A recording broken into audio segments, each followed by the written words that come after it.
This house is sure gone crazy.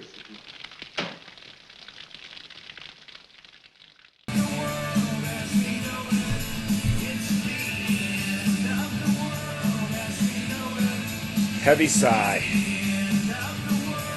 It really is. I do feel fine. I hope you do too. Hi, YouTubers and Facebookers. Welcome to another exciting adventure of current Christian commentary and news with your host, the Christian conservative you're going to learn to love. Okay, maybe hate, maybe, not so much. I don't know. Fine line. Welcome to a special edition of Current Christian Commentary and News. I am your host, Pastor Steve. Another short video today just to keep you up to date. And I've got to thank Richie from Boston for breaking this one first. I'll put a link on the comment section for Richie's channel. Please subscribe. But at any rate, just absolutely incredulous. Told you a couple of videos ago that I really believe the Lord has given me a ministry of connecting the dots. And, I want to be wrong about some of this stuff. I really do. I would love for somebody 6 months from now or a year from now to send me an email and say, I told you, you were wrong. Man, I'm telling you, it brings me no pleasure to make these videos. And I told you a while back, the reason why I started this channel is simply because while we still have a modicum of free speech on the internet, and it's not going to last long. You don't miss anything until it's gone. And so we take a lot of these things for granted. But as long as we have free speech on the internet, I'm going to continue to make these videos about current Christian commentary and news for you, because some of the stuff I'm reporting, many of you have never heard. This is incredulous. And I told you before about, connecting the dots. All right, let me connect the dots here for you a little bit. About, give or take, 90 days ago, we started seeing some stuff come through the news pipeline. And I'm a news junkie. It all goes back from my days as a radio talk show host. But I don't do as much of it now because I am an actual pastor of an actual church. And I believe this is the very first segment of this channel that I've ever done on a Saturday. Normally, Saturdays are blocked out, do not disturb. My wife, my family, my grandkids, they know don't bother me on Saturdays because I take everything I've been studying through the week and get ready for Sunday service. I've been posting Sunday service here on this channel. I appreciate all, 6 of you that watch it. But it's good stuff, good Bible stuff. I'm a Bible teacher. That's my calling. All right, skipping. So about 90 days ago, we're getting this feed about the Zika virus and how dangerous this Zika virus is. And, the Zika virus, everybody's it's deformed babies, and this thing is bad. We think it's contracted and passed along from mosquitoes. Okay, so the Zika virus now in Florida, they have the first outbreak of Zika virus in the United States. CNN reports. First off, when you see it's CNN, you need to be suspicious right out of the gate, okay? The Clinton News Network, you got to be suspicious. All right. So CNN puts this, broadcasts this live news conference of the first cases of Zika in the United States. Zika. Traced to a local mosquito. That changed this morning. This morning we learned that 4 people in our state likely have the Zika virus as a result of a mosquito bite. This means Florida has become the first state in our nation to have local transmission of the Zika virus. All right, let's get down to the brass tacks, shall we? I will not demean or in any way marginalize some of the horrific effects the Zika virus can have on an unborn child, as far as birth defects and so on. Apparently that's true. I'm not a scientist, I'm not a pediatrician. You already figured that out. All right. So let's just assume that that's true. Bad for babies. Not a single, they got, I think, 5 cases as of this reporting in Florida. Not a single adult who's contracted the Zika virus from mosquitoes, not a single one has been hospitalized. Why? Because to most adults, it's nothing more than the flu. watery eyes, sneezing, chills, fever, nausea. It's the flu, for crying out. It's the Zika virus flu. It's a flu. You know, here in Arizona where I live, oh, there's been an outbreak of measles. There's measles. Okay, hello. I'm older than a lot of you, but I'm telling you, growing up as a kid, when I was 5 years old, I lost my best friend, Jeffrey Plack, to pneumonia. I mean, yeah, kids died of pneumonia. And back in the day, measles were tough, but, if you got the measles, you just hoped that it didn't get in your eyes, and you hoped that you didn't have a strong case, and we got through it. Same thing with chicken pox, the mumps. All right, so this Zika virus is being hyped up by the press for a reason. And the reason is because now in a Florida county, one particular Florida county, I'll put the name of it up here in a second. I forget the name of it. I don't use notes when I do this.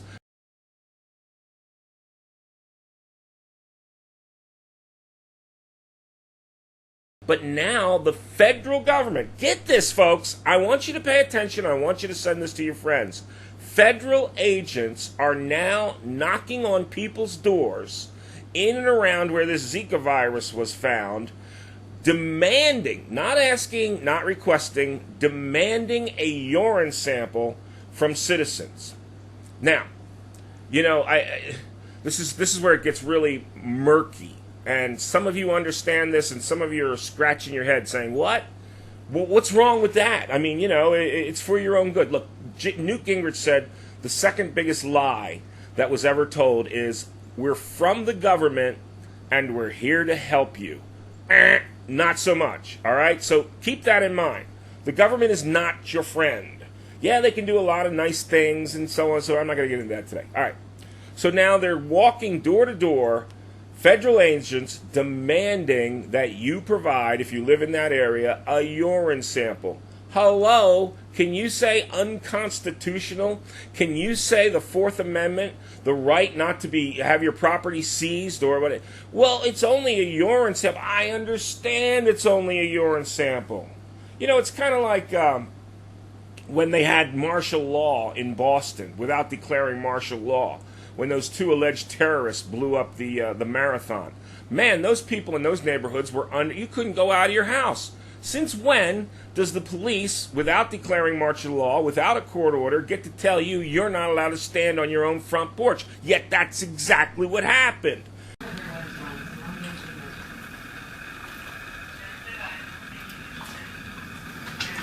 Yeah, this is our garage right now. What the hell?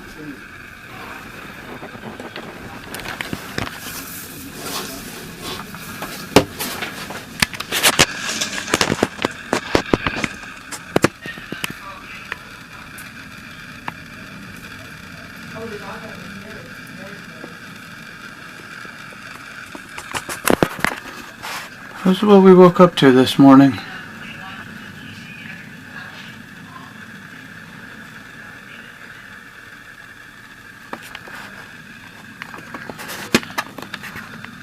I don't ever want to wake up to this again. But clearly with this many cars in the driveway, I'm guessing this is a area they wanted to check out. Back inside the house, answer the door, we knock on it, please. Oh, crap, man. Wow. They're like,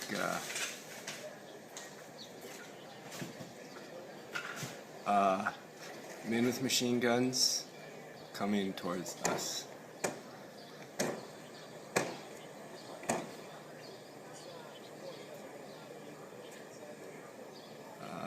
Dude in turret with gun. I'm filming. I'm not gonna stop filming. This is intense.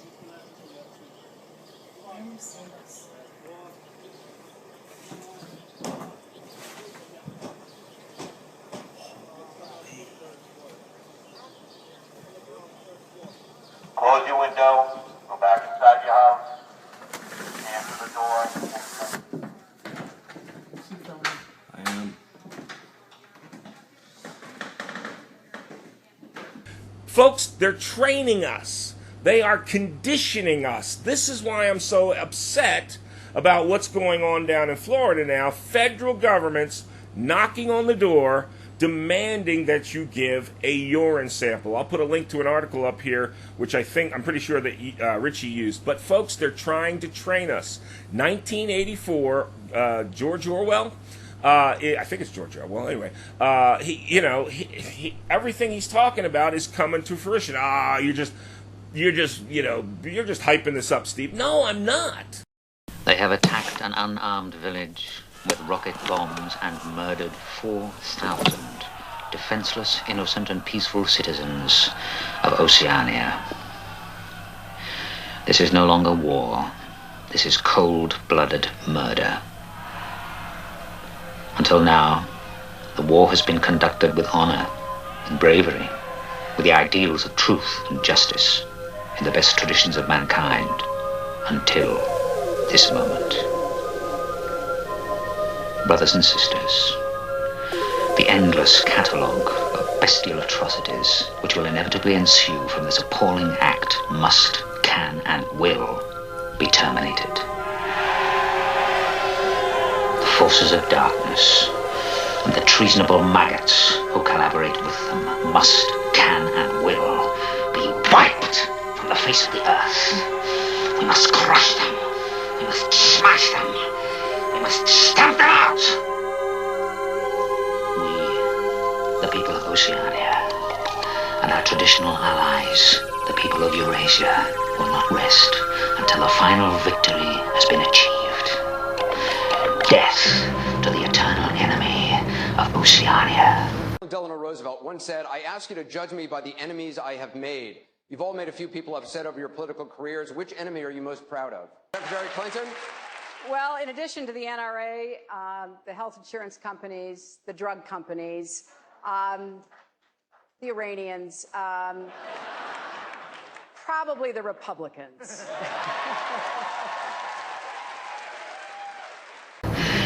Death! Death! Death! Brothers and sisters, 1 week from now, in this very square, we shall, as a demonstration of our resolve, as a sure sign to those who attempt to threaten our party and ourselves, we shall execute publicly the same number of East Asian prisoners by hanging, drawing, and quartering.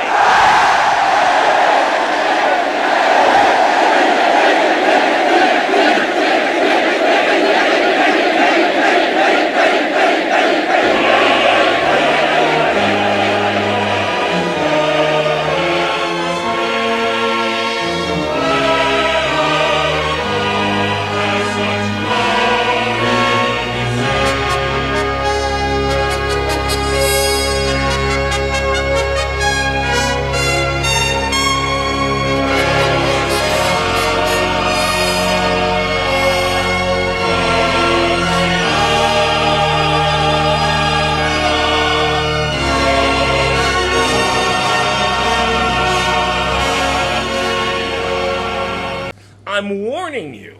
I'm part of the Black Robe Regiment. I don't have time to get into that today, but back in the day, during the Revolution, during the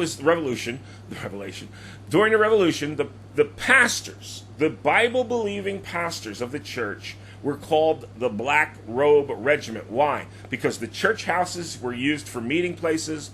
The church bells, you should see my video on the church bells, were used to communicate with each other. And I'm a pastor now using the internet to try and warn you. Folks, the government is closing in. My advice to you is do not let federal agents in your house so that you can pee in a cup. Don't do it. Well, what's going to happen to me if I don't? Look, I'm going to tell you right now. 70% of the people, and this is just human nature, folks. I don't have any statistics to back this up, but 70% of the people, sheeple, in general, will submit and say, "Oh yeah, come on in. Yeah, okay. Yeah, you want to sit down, have some coffee?" And meanwhile, they're looking around, they're taking notes. How do I know this is a bad thing? Because in Obamacare, next year starts the home visits. If the law is not changed, your health care visitors are coming next year. They are programming us. They are conditioning us. It's okay. It's the old theory. 70% of the people say, well, if you don't have anything to worry about, you shouldn't be concerned. Folks, we've got a thing called the Constitution of the United States. And in that thing is called a little thing called the amendments. First Amendment, right of freedom of speech, freedom of assembly, freedom of the press. Second Amendment, the right to keep and bear arms. And by the way, these are individual rights. They're not for militias. Sermon for another day.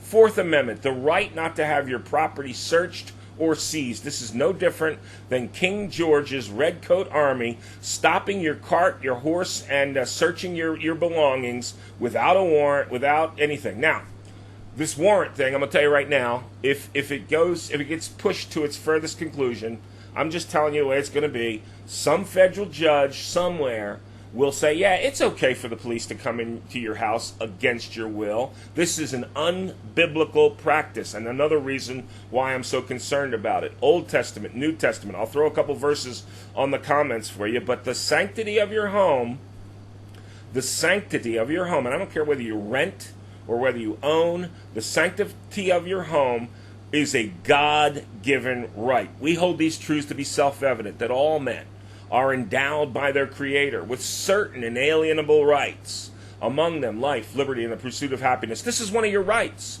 It's a biblical fact. God said, no, you don't get to go in somebody else's home. And in the Old Testament, he even said, and if you end up shedding blood, you will not be held accountable for the blood that you shed if somebody breaks into your house. So this is why I'm telling you, folks, don't let them in. If we don't stop now, and again, 70% of the sheeple, they're going to let them in. I'm talking to the 30% that are going to dig in their heels. Don't let them in your house, folks. I'm telling you right now, just don't do it. I'm going to end on this note, okay? Because I've got some other things I'm going to throw in here. But I used to be a cop. You know that. Let me show you a picture.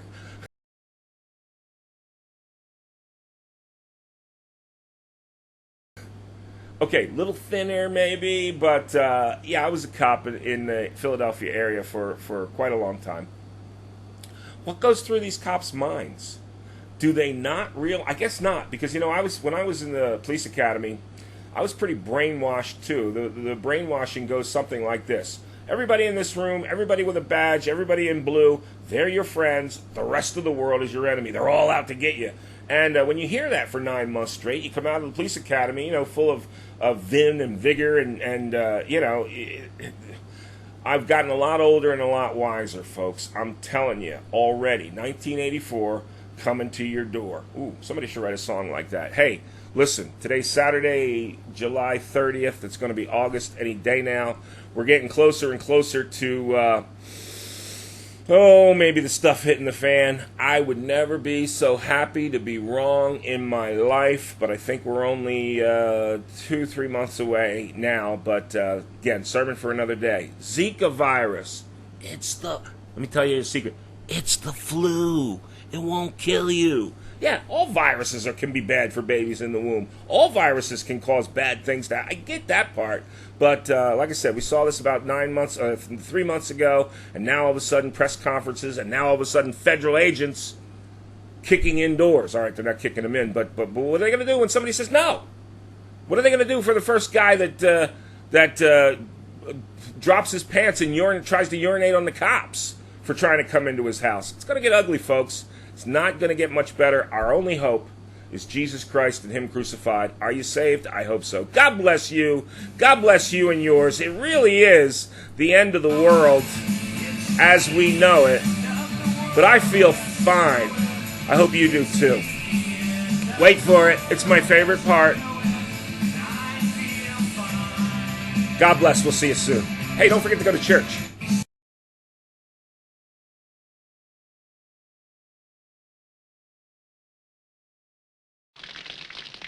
This house is sure gone crazy.